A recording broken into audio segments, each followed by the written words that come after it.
Okay, so hello everyone. Thank you again for attending our this week's Rutgers Efficient AI Seminar talk. And today we're glad that we have Dr. Chia-yu Chen from the IBM Research to give us this talk. So here's the short bio of the Dr. Chen. And Dr. Chen received the bachelor degree from National Central University Taiwan in 2003 and a master PhD degree from the Stanford University in 2008 and 2011, all in electrical engineering. He was a postdoctoral fellow in MIT from 2011 to 2012. From the 2012, he works in IBM Research Center as a research staff member, where he worked on AI hardware accelerator, architecture design, and software enablement. From 2017, he was a project lead in compression algorithm for deep learning. Dr. Chen's research interests are in hardware-centric deep learning algorithms, AI accelerator architectures, software stack developments, distributed learning, and neuromorphic computing. Dr. Chen has 40 US patents and 30 academic publications.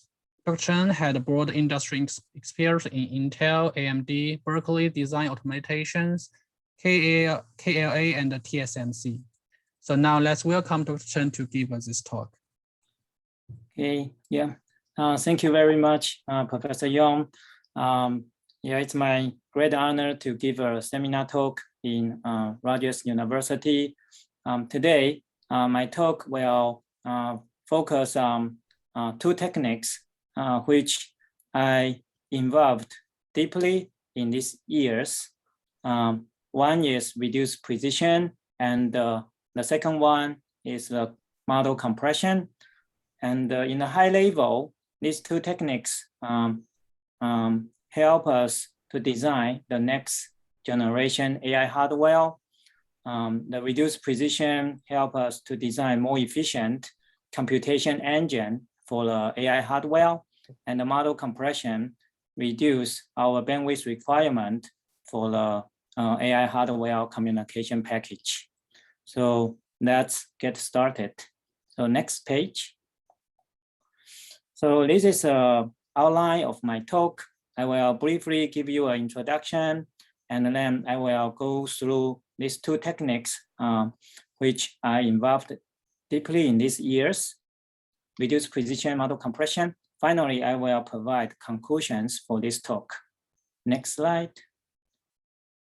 Next one. So as you know, deep neural net algorithm is not so new. It was firstly developed from 50s to 60s. In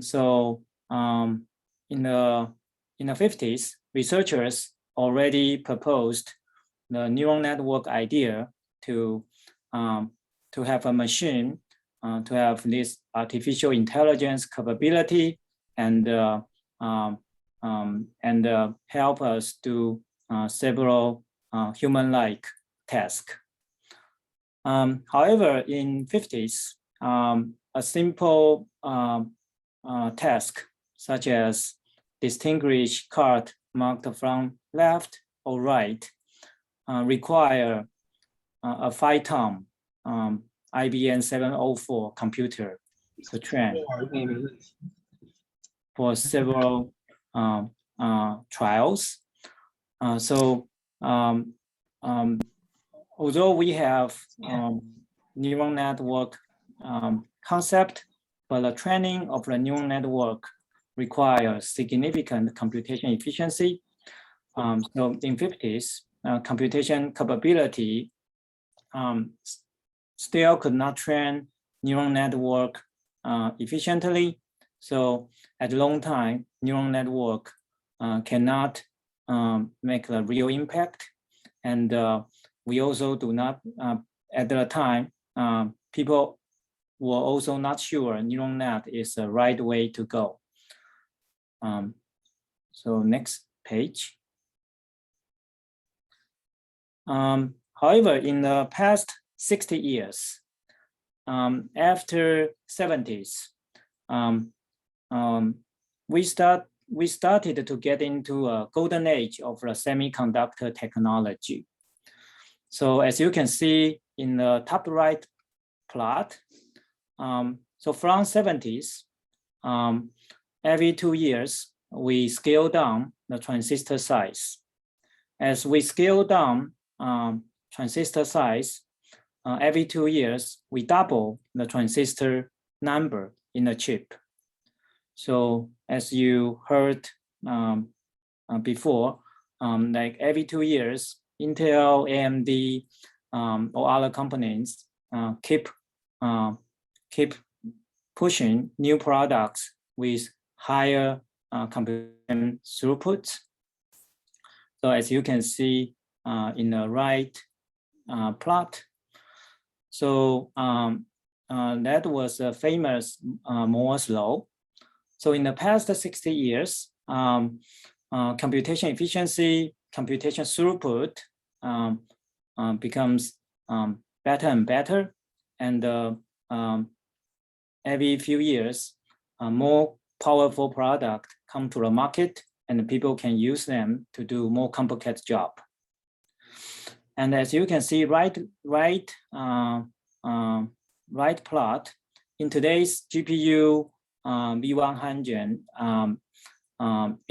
it can provide tailor-up level computation throughput. And these new techniques, thanks to the Moore's law and transistor scaling, this computation power and the computation efficiency really enable the neural net training. So in 2012, as you can see in the upper left plot, so in 2012, people can successfully train a complicated neural net. Although the idea was not too much different from the original neural net concept proposed 50 years ago. However, the new computation efficiency really enable the capability of the neural network application. So as you can see, AlexNet demonstrated in 2012 and really show the power of the neural net algorithm. And you can see in the right bottom chart. So when we train a neural net, we are trying to optimize the minimum or sub-minimum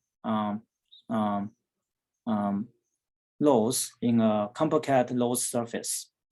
So when we travel around this complicated loss surface, it requires significant computation power and computation efficiency to help us find a better solution, to help us get a better neural network architectures, so we can use them for daily life application.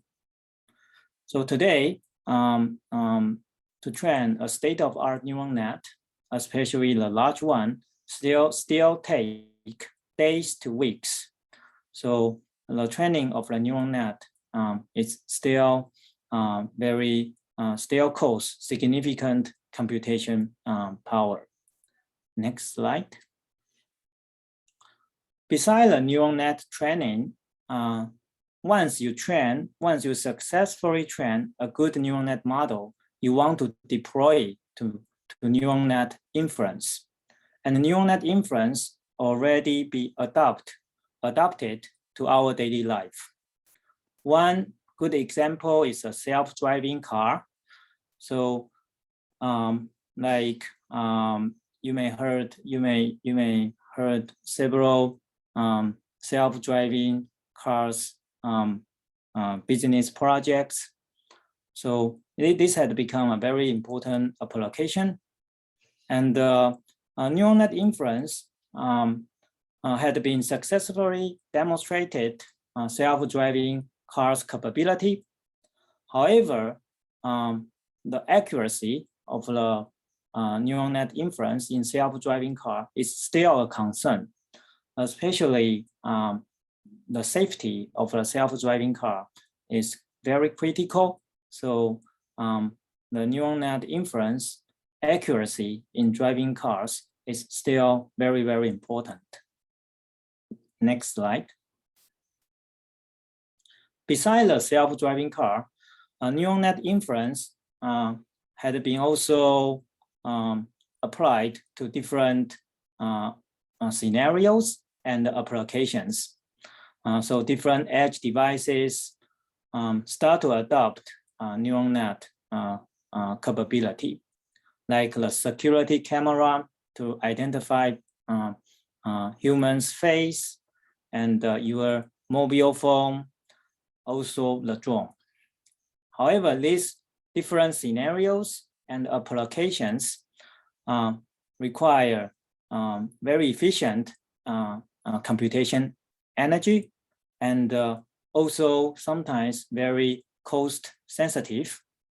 So to really adopt neural net inference to different scenarios, the computation efficiency is still very challenging. So we can have lower cost computation and more energy efficiency in different IoT devices. Next slide.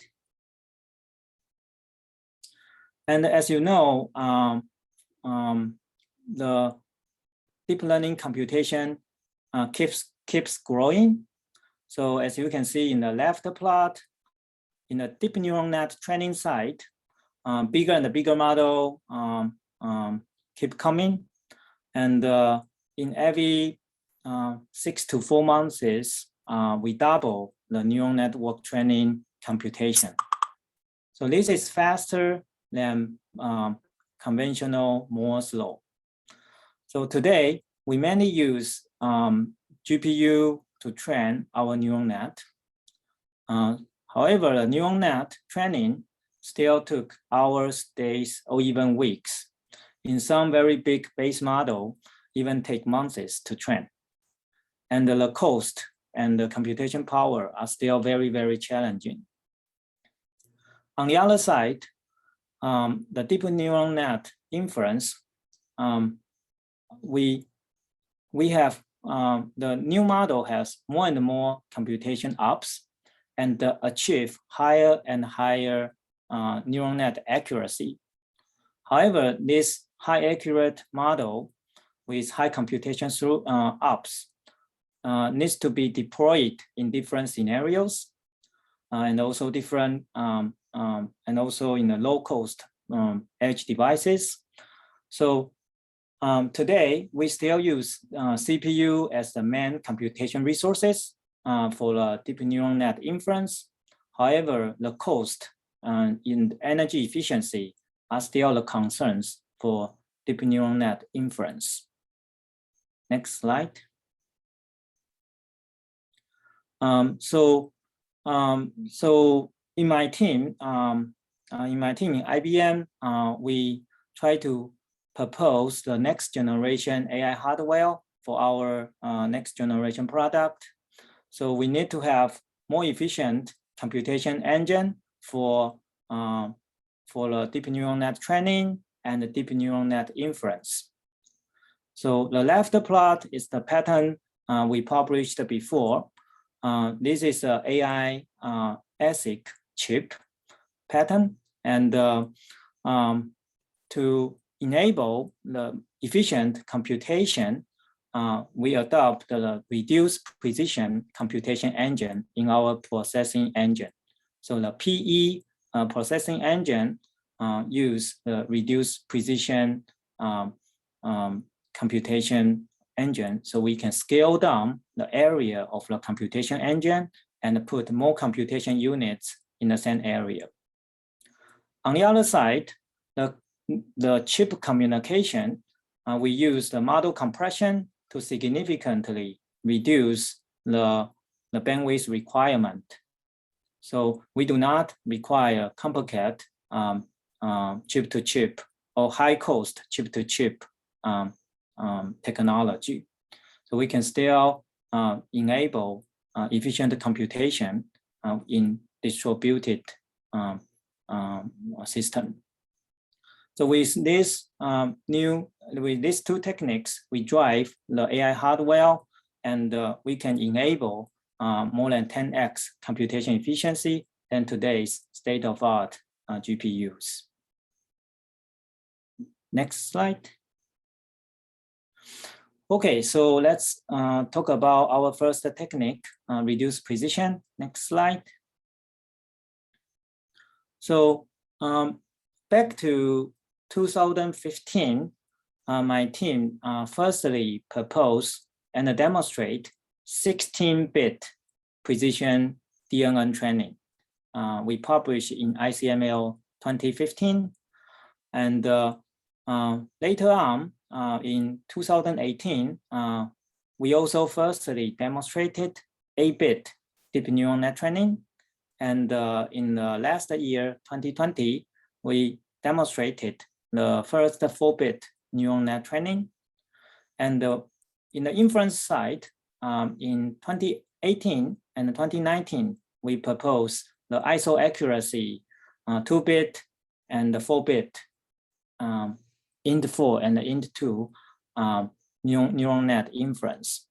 We realized the precision scaling is a roadmap. It can be like a more slow scaling rule. When we scale down the precision, we can also put more and more computation units in the same area and achieve better computation scalability for DNN.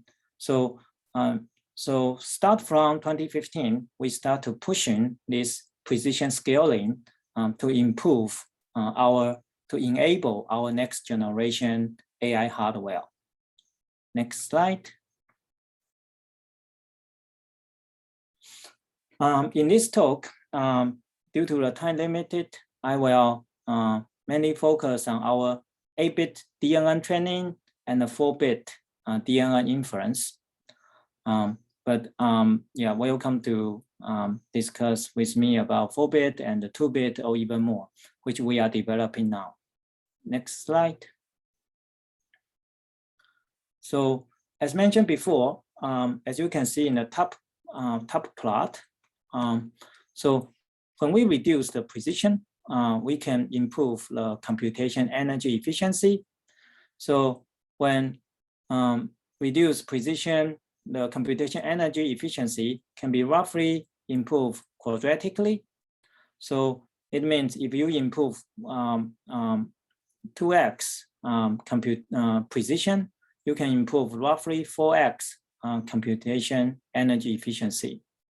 But the real number depends on the design of your computation engine. But roughly speaking, you can improve the energy efficiency quadratically. So as you can see in the middle plot, that is our computation engine, arithmetic engine, the silicon die, and this computation engine has two parts. The first part is the data flow engine, and the second part is the accumulator, and the last part is the on-chip on-core memory. So when we reduce the data representation, we can reduce the size of our data flow engine.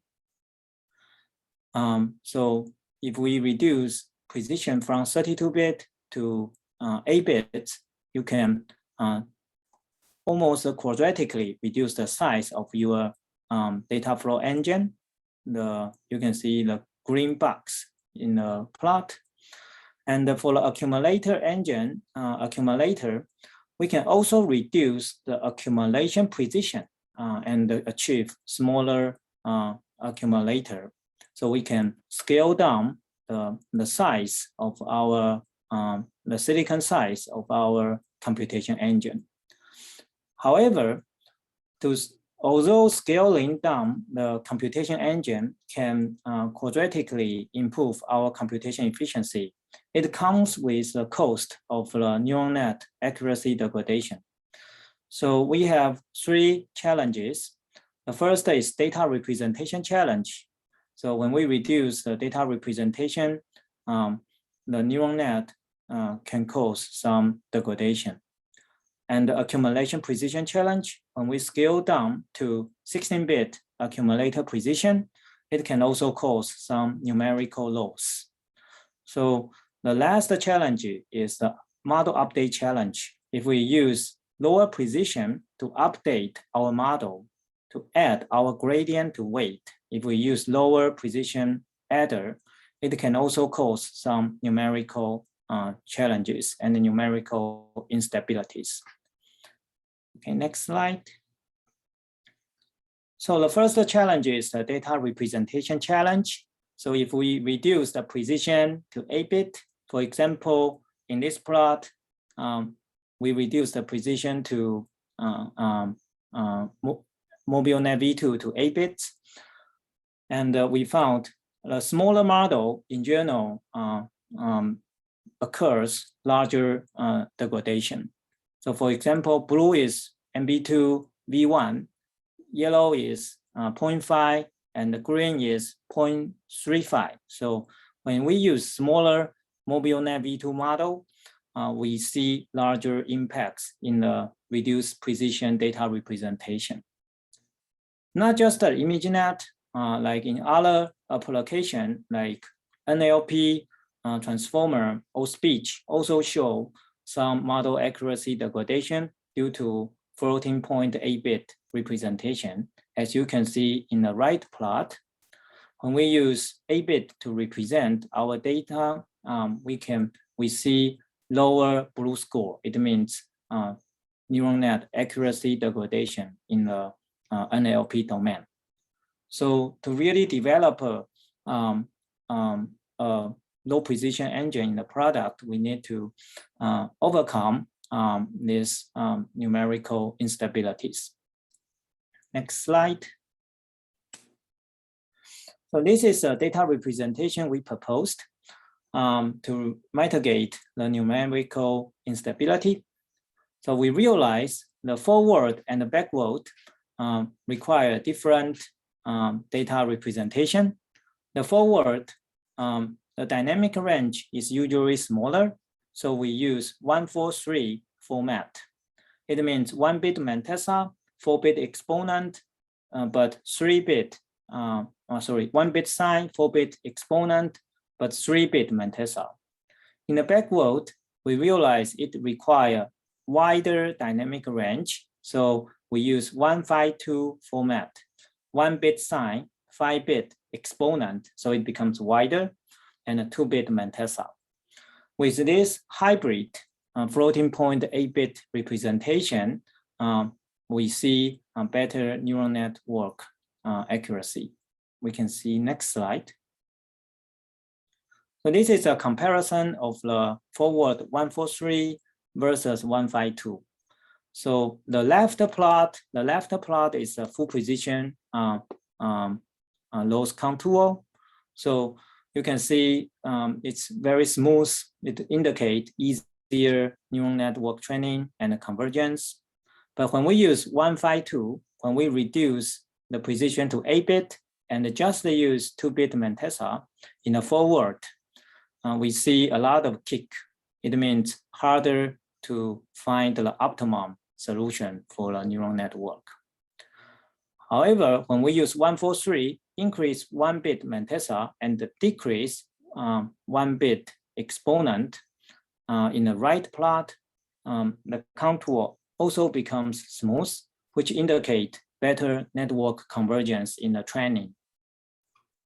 Next slide.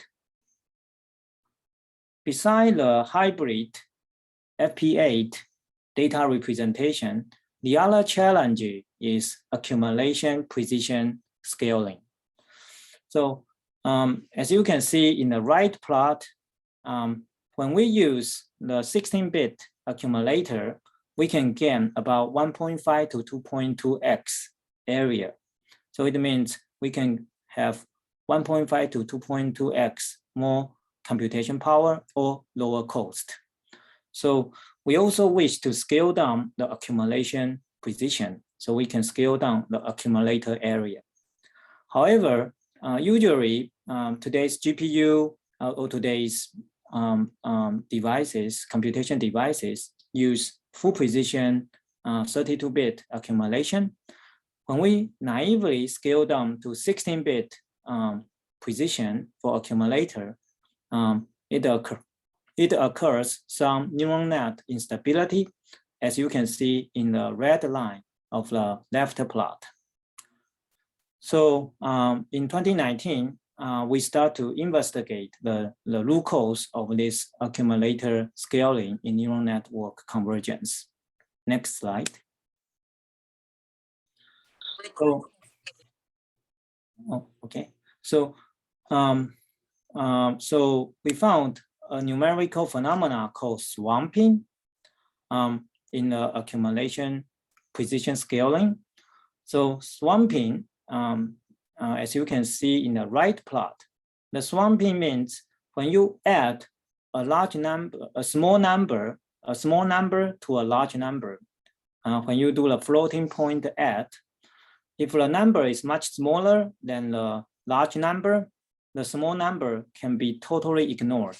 As you can see in the right plot, the small number cannot be added to the large number because it's much smaller than the large number, so the small number is totally ignored.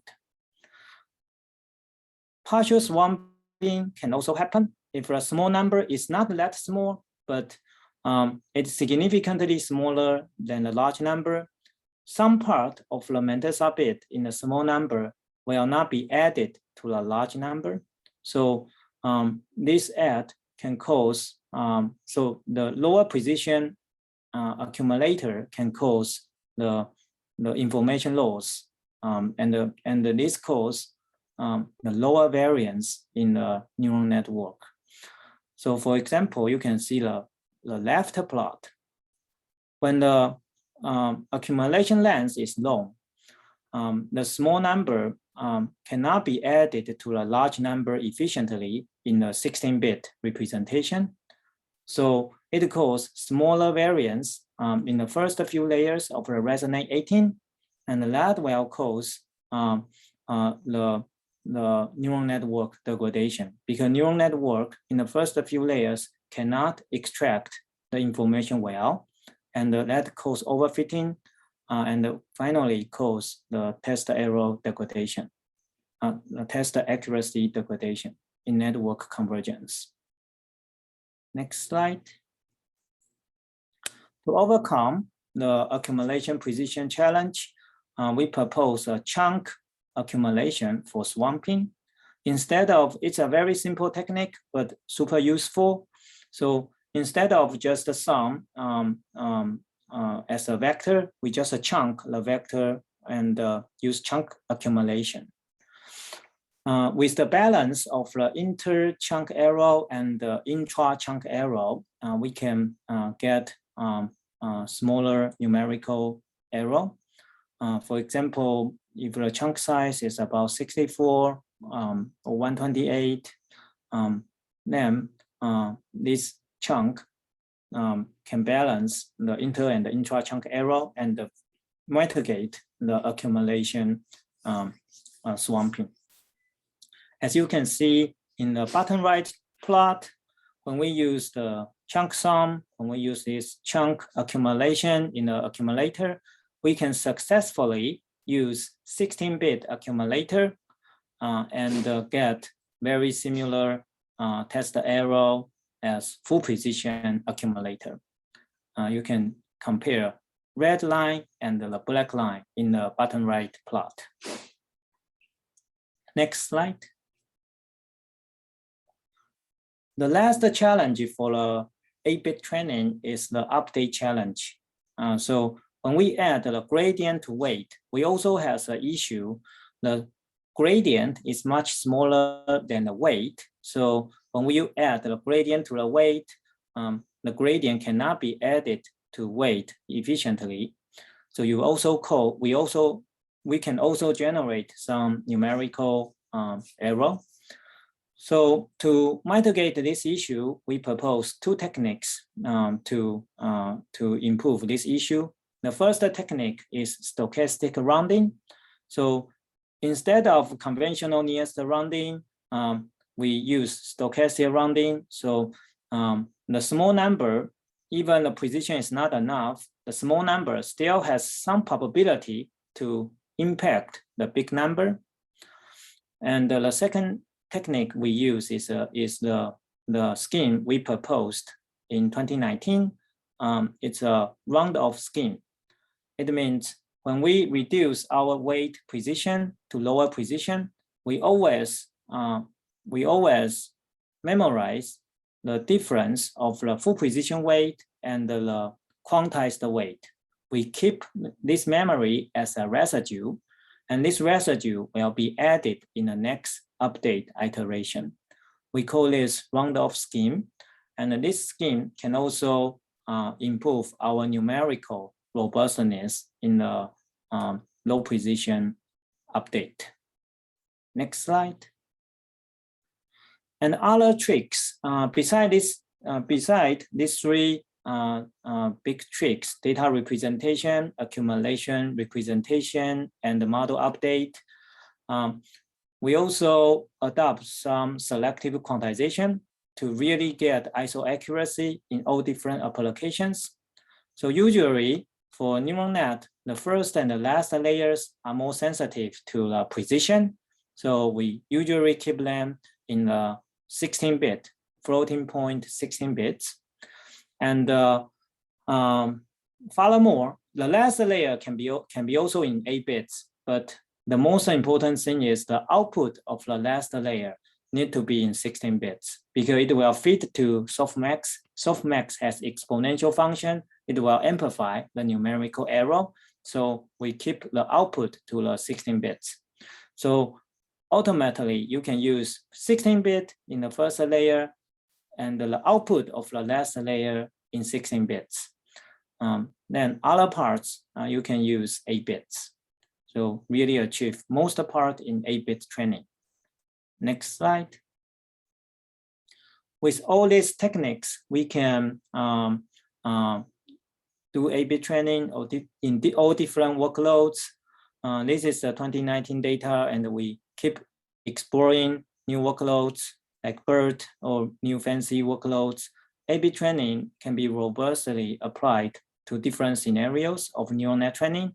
So this really enable our AI training, hardware training engine in the different domains. Next slide. Then I will also briefly talk about the inference. So besides the efficient neural net training, neural net inference need to be adapted to different scenarios. So so usually these scenarios are cost sensitive and energy sensitive. So we need to further reduce the precision to 4-bit and use simpler format, the int4 format for the neural net inference. However, this is one example I explored early this year. So however, in the int4-bit DNN inference, that usually occur some degradation. For example, in early this year, I explored speech models, especially for this RNN transducer, RNNT. And you can see when we use 4-bit, you can see the left upper plot. When you use 4-bit inference, we can get smaller running time, smaller runtime, so better latency. You can see it's about more than 2x improvement compared to FP16.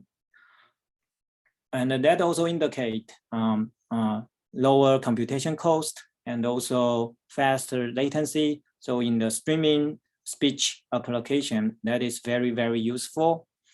However, in the left bottom chart, you can see the RNN transducer, when we reduce to int4 bits, when we reduce to int4 precision, it shows much higher word error rate, much higher degradation. So in the 4, we still need to overcome the numerical challenge to enable faster and low-cost inference computation. Next slide. So for this, we developed these 3 techniques to, on top of the quantization aware training, to overcome the int 4-bit inference degradation. So the first is the PAC quantizer for the activation quantization. The second is SAWB, SAWB weight quantizer for the weight quantization.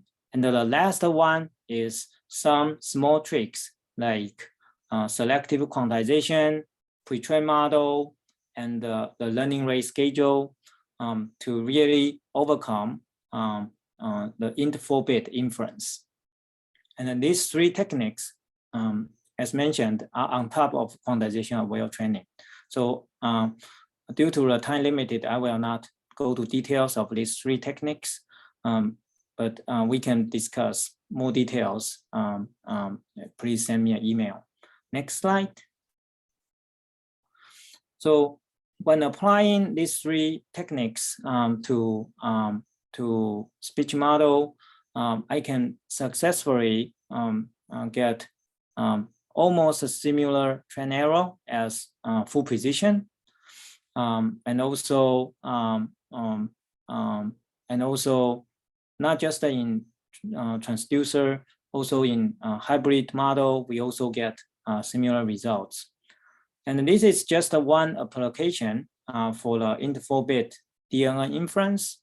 Other applications like computer vision, like object detection, also like the natural language, NLP domains, all of them, int 4-bit inference had been widely demonstrated. And this is just one state-of-art speech model demonstration. So this could help us to really reduce the computation cost and latency in inference. Next slide. Okay, then I will also quickly go to the second item, the model compression. This is mainly for the communication for our AI hardware. Next slide. So when talking about DNN training, there are usually 3 phases for the distributed training. We want to scale up our computation resources, our AI chip, so we can really solve complicated neural net training task. So the first phase is to compute the gradient, and the second and the third phase, they need to communicate the gradient and get the model averaged. The reduced precision already efficiently take care the phase 1 of the training. So we can use 8-bit to compute our gradient efficiently and use powerful AI chip to do it. However, phase 2 and 3, the communication can become the bottleneck. So the training can be bottlenecked by the communication side. To really enable our computation efficiency, we propose gradient compression on top of our AI hardware. So we can resolve the communication bottleneck in phase 2 and phase 3. Next slide. So back to 2018, we proposed adaptive compression, AdaComp, for our AI hardware. This is the first compression that was demonstrated in 200x compression ratio in convolution neural net, and also all different speech and other domains. So a universal compressor was firstly demonstrated in 2018. To be robust in different applications, we use this adaptive scale compressor, and we develop a rule so neural net can pick up the large elements, and also in the chunk level. So it can be hardware efficient and also applied to different applications. So our silicon can really be used in different applications. As you can see, some chunk, as you can see in the bottom left plot, some chunk they pick up 2 elements, some chunks they pick up 3 elements, depends on the criteria we set up. So this flexibility improve the robustness of the compressor and really make the compressor adaptive to adapt to different application domains, and also achieve 40x for convolution layers and 200x for FC LSTM layers, and also show ISO accuracy. Next slide. However, although AdaComp shows significantly high compression in different domains, however, when we use more and more workers, we realize the other issue. So AdaComp and also most compressors cannot reduce their compressed data. So they can just gather the compressed data.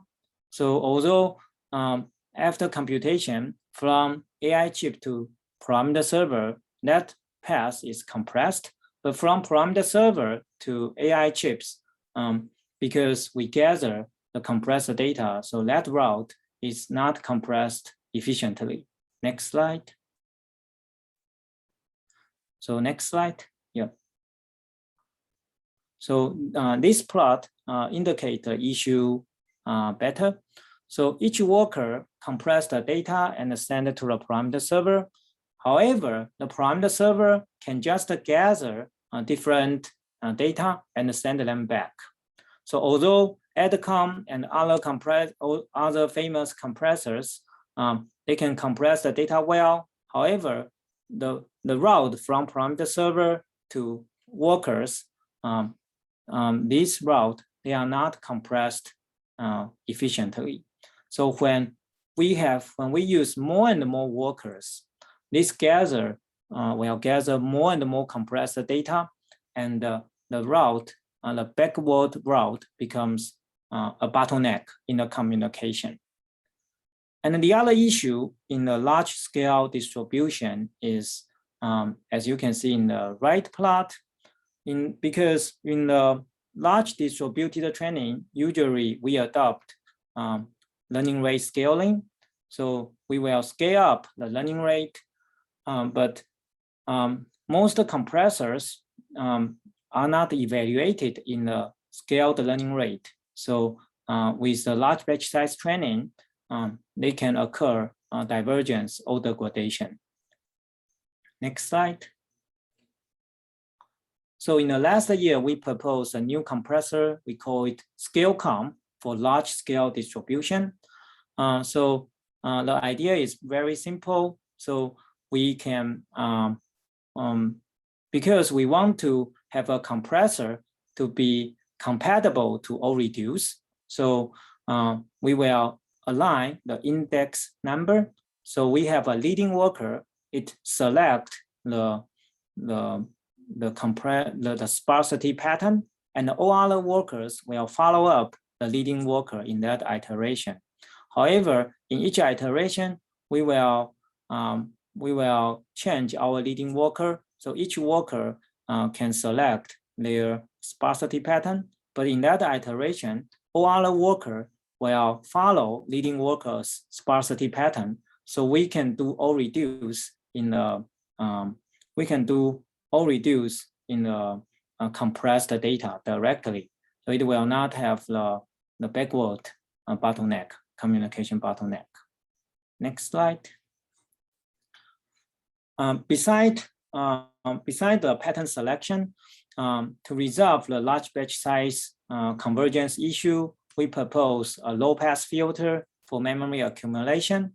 So it will do the running average for the local memory accumulation and mitigate the the possible noise from the large batch size training.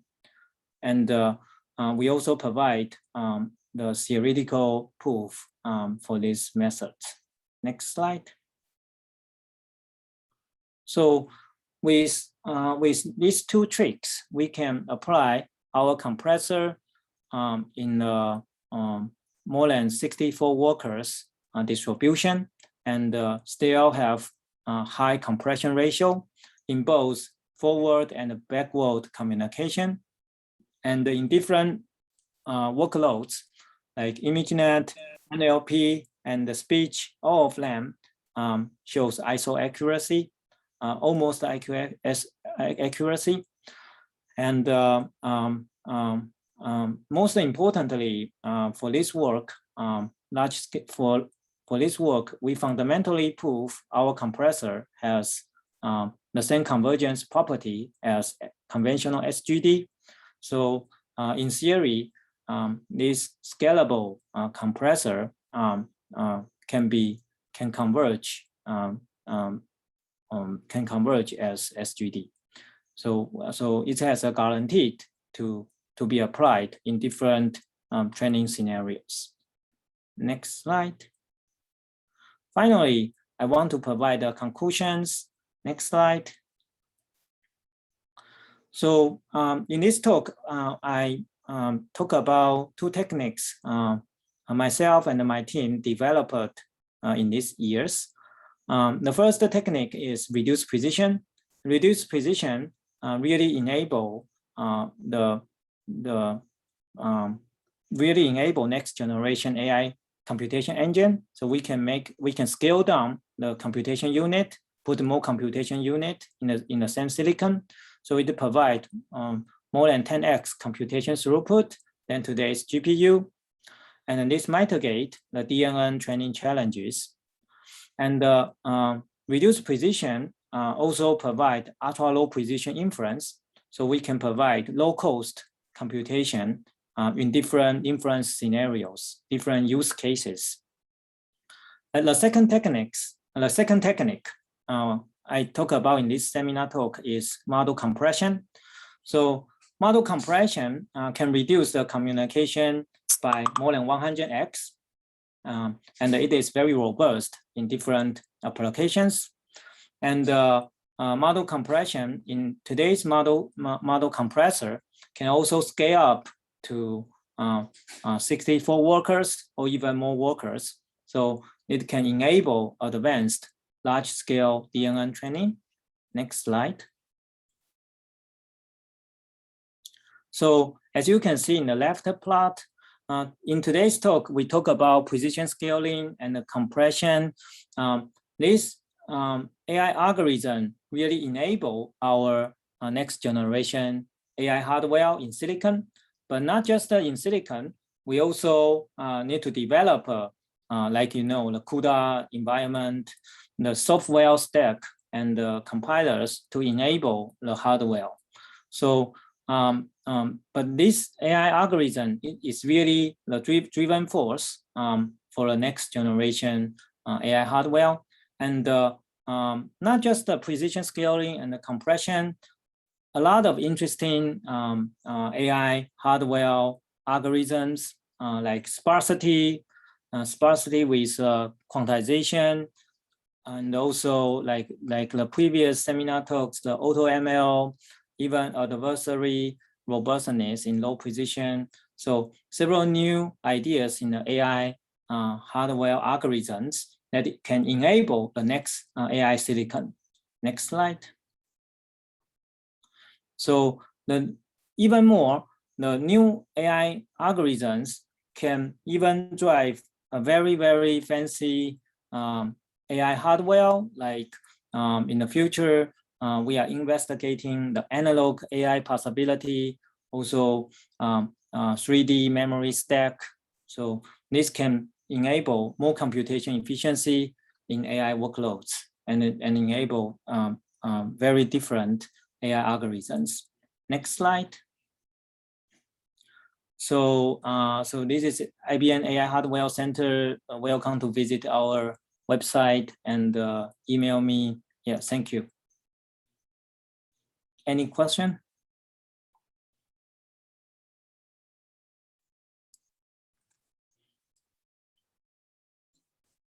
So I have actually one quick question.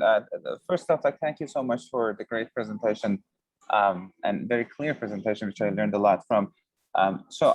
You talked about the model size being a factor in terms of how lowering the precision would affect the accuracy drop. I was also curious about how the accuracy degradation as a result of lowering precision is affected across different model architectures like recurrent networks or different layer types like fully connected versus convolution and also other compression methods, like how do they interact, like structured pruning along with these lowering precision methods, how do they interact with each other? Yeah, it's a good question. So your question has several parts. Let me talk about the first part first, and then go to other parts. So firstly, you are talking about the smaller model usually affect more in a reduced precision. So in a high-level description, the smaller model, as you know, it's already it's not so much overfitting, and the parameters is already very compact. So when you the network capacity compared to the task difficulty is not that you don't have that much margin to lose the information. So if on top of that you reduce the precision, you reduce extra information, it can cause more degradation, more change in the model for that task. So so that's why you can see when we run MobileNet v2 from 1.0, 0.2 to 0.35, you can keep seeing higher degradation in the non-optimized 8-bit representation. If your model has more redundancy, then even the representation or numerical has some error, you can still tolerate it. So you do not need very careful technique to optimize your precision representation. However, if your model is already pretty compact, the network capacity versus the task is already not too much redundancy, then we need to carefully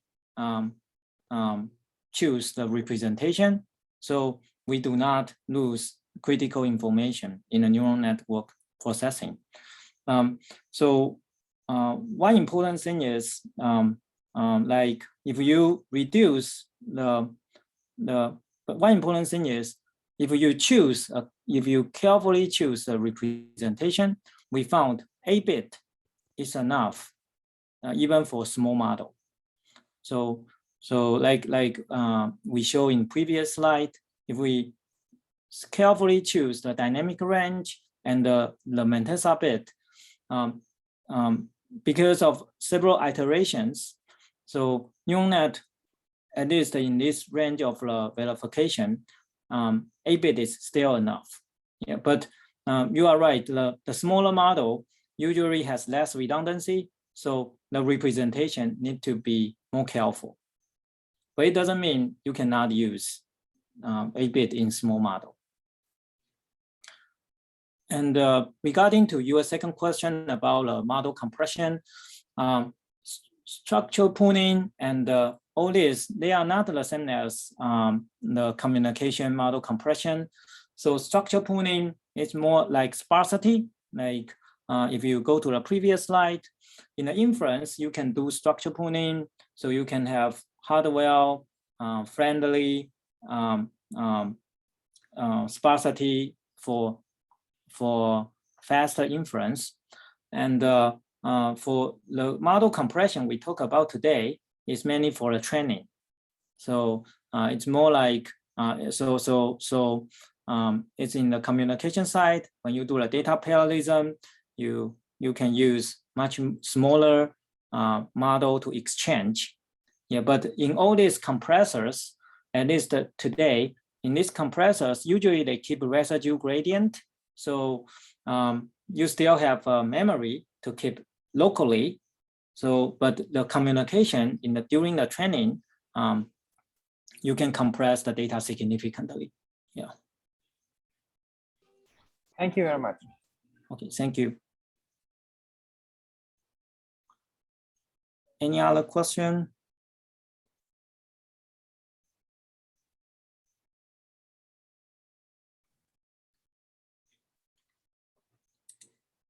Any other questions from the audience?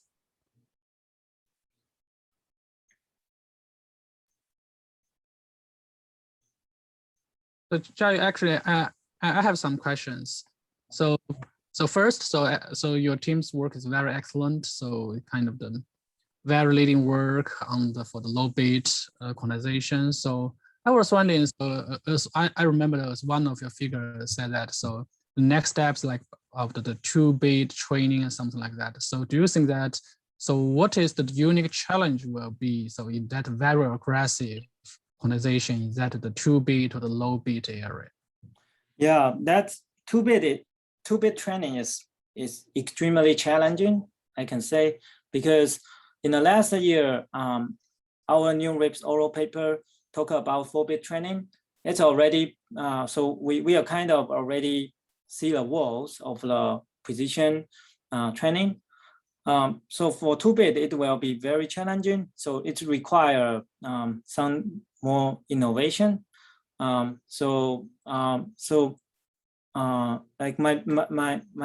yeah, it's possibly happen in some new workloads that may have different characteristics. But the next step, the first thing we will try to use 4-bit with sparsity, try to see how does it go.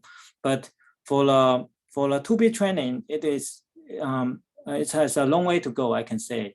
And but with several new models, it may be possible. For example, the new models like in these days, the VIT, all this base model training, they use self-supervised training.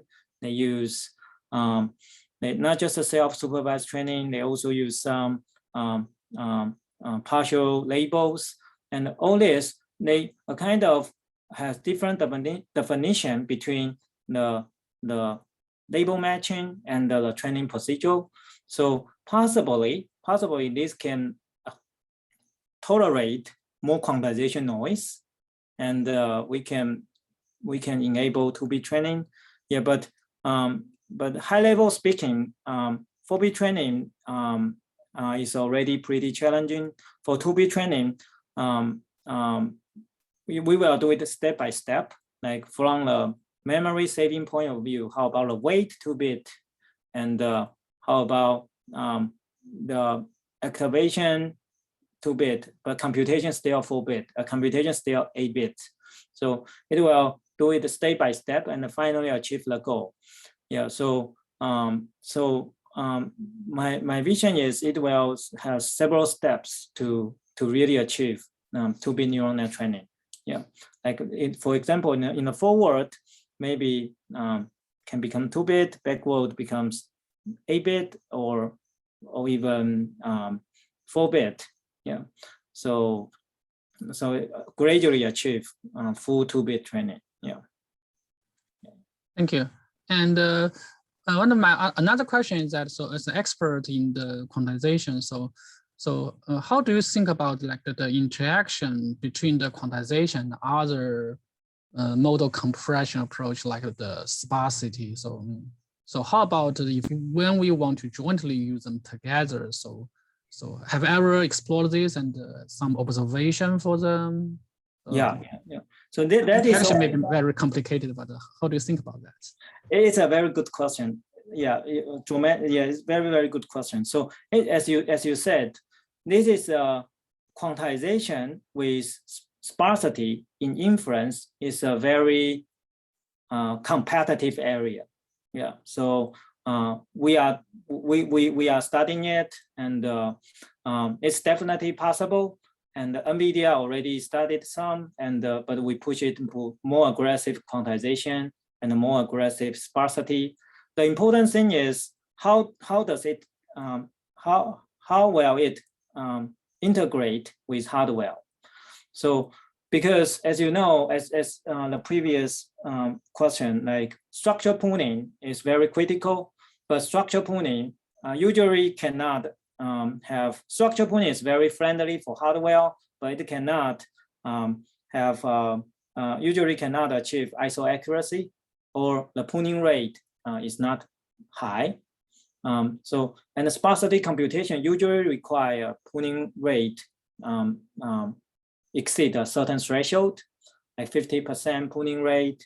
So in the inference domain, it's a very crowded area, but the important thing is, although a lot of new algorithms, that these algorithms need to be useful in the hardware. Like what kind of structure pooling is useful? Like we know NVIDIA has a kind of structure pooling that is very interesting, and also other paper like the last year new riffs filter filter also has one kind of pooling structure that can be efficient in the hardware. What kind of structure pooling that can be flexible enough for neural net convergence with enough pooling ratio, and also good for hardware computation processing. So that is very interesting. And also with the structure pooling plus the low precision, how much accuracy we can get. Yeah, these are still a very active areas, but also crowded areas. Yeah, right. Thank you very much. So, other questions from the audience?